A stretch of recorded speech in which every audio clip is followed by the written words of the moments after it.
أعوذ بالله من الشيطان الرجيم بسم الله الرحمن الرحيم الحمد لله الصلاة والسلام على رسول الله ثم أما بعد. امام نووی رحمه الله در کتاب ریاض الصالحینش میگوید باب سلام الرجل علی زوجته، باب در مسئله سلام دادن مرد بر همسرش، مرد همسرش سلام بتید. و المرأة من محارمه، و همچنین باب درباره سلام دادن مرد بر زنهای دیگری که از محارم خودش است، از محرمهای خودی همین مرد است، این اپا و خواهر و خاله و عمه و همین ها. و علی اجنبیت و اجنبیات، و همچنین باب در مسئله سلام دادن مرد بر زنی بیگانه یا زنهای بیگانه. اجنبیت یعنی یا زنی بیگانه را سلام بتید و اجنبیات یعنی زنهای بیگانه را سلام بتید. لا یخاف الفتنه بهن، به شرطی که نترسد خوف فتنه نباشد. لا یخاف الفتنه یعنی که خوف فتنه نباشد بهن، به همین زنهای بیگانه را سلام دادن. در همین صورت جایز است که سلام بتید زنهای بیگانه را.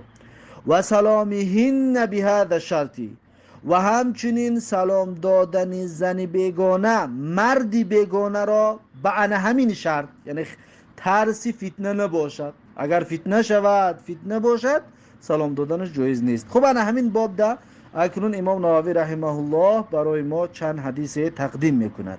حدیث اول این باب حدیث 862 کتاب ریاض الصالحین. عن سهل بن سعد رضی الله عنه قال، یعنی که از سهل بن سعد رضی الله عنه روایت است که گفت کانت فینا امرأة، یعنی بود میگه در میان ما زنه، فینا در بین ما همراه ما میگه بود زنه. و فی روایتین در یک روایت دیگر اومده است که کانت لنا عجوزون، یعنی بود با ما میگه یک کمپیره، یک کمپیر بود.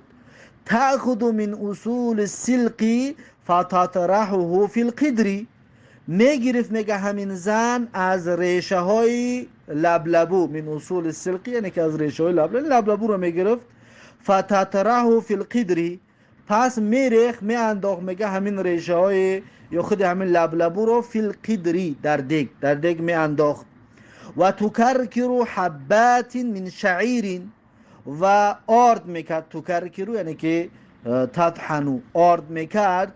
حبات من شعیر یعنی دانه های از جو رو، یعنی جو رو میگرفت آرد میکرد. فاذا صلینا الجمعه، پس هنگامی که میگذاشتیم ما نماز جمعه را، و انصرفنا و باز میگشتیم ما از نماز جمعه، نسلم علیها، پس میگه ما سلام میدادیم انا همون زن را. فتقدمه الینا، پس می آورد همون طعام رو نزد ما، همون طعامی که از لبلبو و از آرد جو آماده که میکرد، میگه پس همون را میگه برای ما تقدیم میکرد، پیش ما میگذاشت. پس جای دلیل همین است که نسلم علیها، یعنی ما سلام میدادیم همون زن را، یعنی در اینجا بگیم خوف فتنه که نبود و اینها سلام میدادن آن زن رو که اون کمپیر را. پس همین طور اگر خوف فتنه نباشد سلام دادن زن بیگانه جایز است. رواه البخاری، این حدیث را امام بخاری روایت کردگی است. بعد از این حدیث 863 و عن امهان این فاخته بنت ابی طالب رضی الله عنها قالت، یعنی که از امهانه فاخته بنت ابی طالب رضی الله عنها روایت است که گفت اتیت النبی صلی الله علیه و سلم یوم الفتح و هو یغتسل، آمدم میگوید نزد پیغمبر صلی الله علیه و سلم روز فتح میگه نزد پیغمبر آمدم و هو یغتسل، در حالی که پیغمبر صلی الله علیه و سلم حمام میکرد، استحمام میکرد، یعنی که در حالت حمام کردن بود. و فاطمه تستره بثوب، و فاطمه رضی الله عنها تستره یعنی میپوشانید پیغمبر صلی الله علیه و سلم رو با یک پارچه لباسه به ثوب به لباس پیغمبر را میپوشاند، یک در پشت همون پارچه لباس پیغمبر حموم میکرد. فسلم تو، پس میگوید که من سلام دادم بر پیغمبر صلی الله علیه و سلم. و ذکر الحدیث و ذکرت الحدیث، و ذکر کرد همین زن حدیث را که همین کار ما انجام میدادیم. رواه مسلم، این حدیث را امام مسلم روایت کرده است. یعنی اینجا هم خوف فتنه که نبود، پس سلام داد برای پیغمبر صلی الله علیه و سلم. خب بعد از این رواه مسلم، این حدیث را امام مسلم روایت کرده است. بعد از این حدیث 864 و عن اسماء بنت یزید رضی الله عنها قالت، یعنی که از اسماء بنت یزید رضی الله عنها روایت است که گفت مر علینا النبی صلی الله علیه و سلم فی نسوة فسلم علینا، گذشت میگه از نزد ما پیغمبر صلی الله علیه و سلم فی نسوة، یعنی که با عده از زنها، گروه از زنها، فسلم علینا، پس میگه سلام داد بر ما. یعنی ما یک گروه زنها میگه نشسته بودیم، پیغمبر صلی الله علیه و سلم به نزد ما گذشت و ما را میگه سلام داد. رواه ابو داوود و ترمذی، این حدیث را ابو داوود و ترمذی روایت کرده است. و قال حدیث حسن، امام ترمذی گفته است که حدیث حسن می باشد.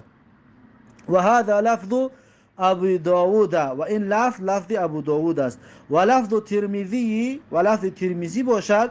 این حدیث را درس گذشته هم خونده بودیم. ان رسول الله صلی الله علیه و سلم مر فی المسجد یوما، هر روز پیغمبر صلی الله علیه و سلم گذشت میگه در مسجد روزه، و عصبه من النساء قعود، و در حالی که گروه از زنها نشسته بودند، فالوا بیده بالتسلیم، پس اشاره کرد پیغمبر صلی الله علیه و سلم با دستش با سلام، یعنی با زبان سلام گفت و با دستش اشاره کرد با طرف زنها، یعنی سلام دادنش اشاره کرد. پس اینجا هم همچنین پیغمبر صلی الله علیه و سلم این زنها را سلام داد. پس زنی بیگانه را سلام دادن جایز است، چطوری که امام نووی در موضوع باب گفت که به شرطی که فتنه بر نخیزد جایز است.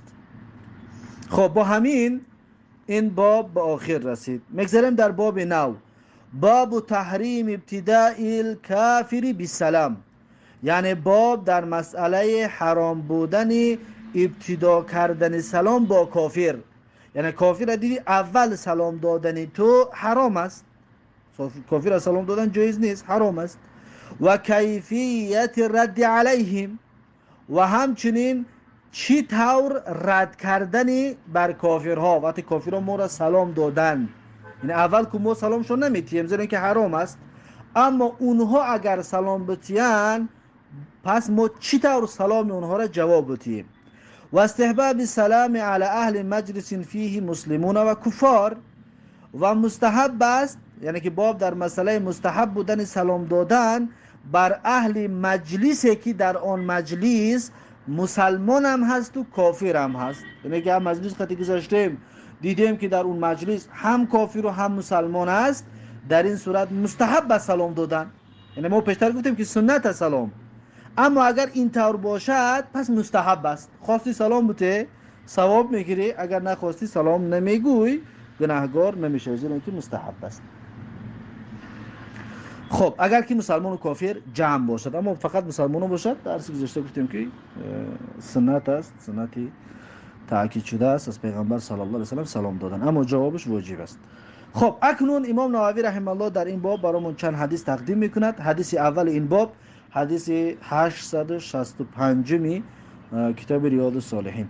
عن ابی هریره رضی الله عنه ان رسول الله صلی الله علیه و سلم قال، یعنی که از ابو هریره رضی الله عنه روایت است، هر روز رسول الله صلی الله علیه و سلم گفت لا تبدأ اليهود ولا النصارى بالسلام، یعنی شروع نکنید با یهود و نصارا با سلام دادن. یعنی شما اول یهود و نصارا را سلام ندید، یعنی کافرها را شما اول سلام ندید. این نهی دلالت به تحریم میکند، یعنی که حرام است برای مسلمان سلام دادن کافر، اول سلامش بدهید. فاذا لقیتم احدهم فی طریق فاضطروه الى اضیقه، پس هنگامی که پیغمبر صلی الله علیه و سلم میگه پس هنگامی که واخوردید شما یکی از کافرها را شما روپرو شدید، با گروه کافرها خط روپرو شدین، فی طریق در راه میرفتین که از پیشتون یک کافر برآمد، فاضطروه الی اضیقه، پس اون را مضطرش بکنید به تنگترین مکان راه، یعنی راهش نتید، راهش کشاده نکنید، یعنی شما خودتون را پهن بگیرید که اون از راه ببرد، نه اینکه شما از راه میرفتگی بیرونش کنید. یعنی که خیلی بگذارید که او خچه نمیکند، شما عزت و شرف دارید، شما قدر و قیمت دارید، اون نجس ها را، اون انسان های بی ارزش را راه ندهید و بلکه با تنگترین مکان راه اونها را بگذارید که بگذرد. رواه مسلمون، این حدیث را امام مسلم روایت کردگی هست. بعد از این حدیث 866 و عن انس رضی الله عنه قال، یعنی که از انس رضی الله عنه روایت است که گفت قال رسول الله صلی الله علیه و سلم، میگه گفت رسول الله صلی الله علیه و سلم اذا سلم علیکم اهل الكتاب فقولوا وعلیکم، اکنون هنگامی که میگه سلام داد بر شما اهل کتاب وقتی که اول بر شما سلام داد، فقولوا، پس شما در جواب بگویید که و علیکم، خلاص و علیکم السلام نی، و علیکم، فقط همین قدر جواب میتیم. چرا این کارو میکنیم؟ زیرا اینکه اون کافرها، اون اهل کتاب، اون خبیثا سلام نمیگفتن بلکه سام میگفتن، السلام علیکم. السلام علیکم یعنی که مرگ بر شما، یعنی کافرها وقتی مسلمان را میدیدن السلام علیکم میگفتن، یعنی که مرگ بر شما گفته دعای بد میکردن. پیغمبر صلی الله علیه و سلم گفت که بگید و علیکم، خلاص، یعنی بر شما همشین، اگر که سلام داده باشد خوب سلام، اگر که سام گفته که باشد مرگ، پس مرگ به خودی همونها، برای خود و علیکم میگو، خلاص دیگه دوام نمیدهی. حدیث متفق علیه است. بعد از این حدیث 867 و عن اسامه رضی الله عنه ان النبي صلى الله عليه وسلم مر على مجلس فيه اخلاط من المسلمين والمشركين عبدة الاوثان واليهود. از اسامه رضی الله عنه روایت است هر آینه پیغمبر صلی الله علیه و سلم گذشت، مر علی مجلسین، گذشت پیغمبر صلی الله علیه و سلم به نزد مجلسی که فیه اخلاط من المسلمین و المشرکین، در همون مجلس اخلاط بود، یعنی که ارلش بودن از مسلمان ها و از مشرک ها، یعنی در اون مجلس هم مسلمان بود و هم مشرک، یعنی از مشرکین یعنی که عبادت الاوثان و الیهود بود، یعنی که بت پرستا هم بود و یهودی ها هم بود در همون مجلس. فسلم علیهم النبی صلی الله علیه و سلم، پس پیغمبر صلی الله علیه و سلم بر همون مجلس مسلمان و کافر یک جا که بود سلام داد. پس از همین جا میگیریم که اگر در مجلسی که مسلمان و کافر یک جا باشد مستحب است سلام دادن، با همین حدیث، یعنی خواستیم سلام میدیم، با این عمل میکنیم، اگر که سلام هم که ندادیم گناهگار نمیشویم، اما اگر سلام دادیم پس با همین حدیث دلیل است برای سلام دادن، یعنی مستحب است، یعنی خوب است ان شاء الله. حدیث متفق علیه است. خب این باب هم به آخر رسید. در باب نو میگذاریم، باب استحباب السلام اذا قام من المجلس و فارق جلساءه او جلیسه، یعنی باب در مسئله مستحب بودن سلام دادن، باب در مسئله مستحب بودن سلام دادن اذا قام من المجلس، هنگامی که انسان میخزد از مجلس، یعنی که آمده نشستی یک ساعت نیم ساعت، وقتی که میخوای بخیزی بروی از مجلس، ترک مجلس کنی، در همین صورت از جات که خیستی با سلام دادن مستحب است.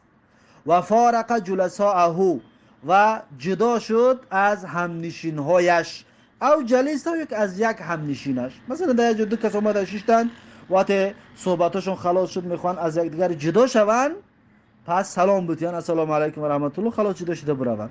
یا که جلسا باشد یعنی هم نشین ها، مثلا 10-15 نفر شیشته گپ زیادش میخواد بخزه برود، همه آدم خستگی از جاش که خست بگوید السلام علیکم و رحمت الله و برکاته خسته برود. این مستحب است، یعنی در آخر مجلس هم این کار این سلام را گفتن مستحب است. اکنون در این باب برامون یک حدیث میارد، حدیث 868 کتاب ریاض الصالحین. عن ابی هریره رضی الله عنه قال، یعنی که از ابو هریره رضی الله عنه روایت است که گفت قال رسول الله صلی الله علیه و سلم، میگه رسول الله صلی الله علیه و سلم گفتن که اذا انتهى احدكم الى المجلس فليسلم، یعنی هنگامی که وارد شد کسی از شما به مجلس، به جای نشستی، بگیم به یک جای نشستی که مردم نشستگی است، وقتی که در آمدید فلیسلم، پس باید سلام بدهید. پس باید سلام بگوید آدمی می در آمدگی. این وقتی در آمدن دلیلش است، یعنی وقتی در مجلس در آمدی سلام گفته بود را. فاذا اراد ان یقوم فلیسلم، پس هنگامی که خواست که بخیزد، یعنی که ترک مجلس کند، فلیسلم، باز باید سلام بگوید. یعنی در آخری مجلس وقتی که میخوای مجلس ترک کنی باز سلام بگو. فلیست الاولى باحق من الاخره، پس سلام یکم بهتر و شایسته تر از سلام آخرانگینه نیست. یعنی که هر دش یک ثواب است، یعنی که آمدن برابر سلام میگوی و در آخر هم سلام میگوی، هر دش همون فضیلت را دارد و همون بزرگی ها و بگیم اجر و پاداش را دارد. چطوری که در گذشته ما خوندیم سلام گفتن وقتی میدرای به مجلس چی فایده ها دارد و چی ثواب ها دارد. پس میگه انا همون طور است، در اول مجلس هم سلام بتی همین است، در آخر مجلس هم همین است سلام دادن، فضایل و ثوابش. فلیست الاولی، پس نیست میگه سلام یکم باحق، یعنی که بهتر و شایسته تر، من الاخرتی، یعنی از سلامی دوم، از سلامی که در آخری مجلس میدهی، یعنی که شایسته تر و زیادتر نیست ثوابش، بلکه ثوابش یک است. رواه ابو داوود و ترمذی، این حدیث را ابو داوود و ترمذی روایت کرده است و قال حدیث حسن، و امام ترمذی گفته است که حدیثی حسن می باشد. این باب هم به آخر رسید. بعد از این باب نو می‌داریم باب الاستئذان و آدابه، یعنی باب در مسئله اجازت پرسیدن و آداب اجازت پرسیدن. وقتی که انسان میخواد در یک جا بدراید، اول باید اجازت بپرسد و آداب اجازت پرسیدن که چی طور است. اجازت پرسی یعنی چی بگوید، چند بار فریاد بکند، چی کار بکند. این در زیر این باب امام نووی رحمه الله برامون حدیث را دلائل را تقدیم میکند و این باب را باب اجازت پرسیدن و آداب اجازت پرسیدن را انشاءالله درس آینده خواهیم گرفت. با همین درس امروزه را به پایان میرسانیم و تا درس آینده الله حافظ و مددگار. بارک الله فیکم و جزاکم الله خیرا و السلام علیکم و رحمت الله و برکاته.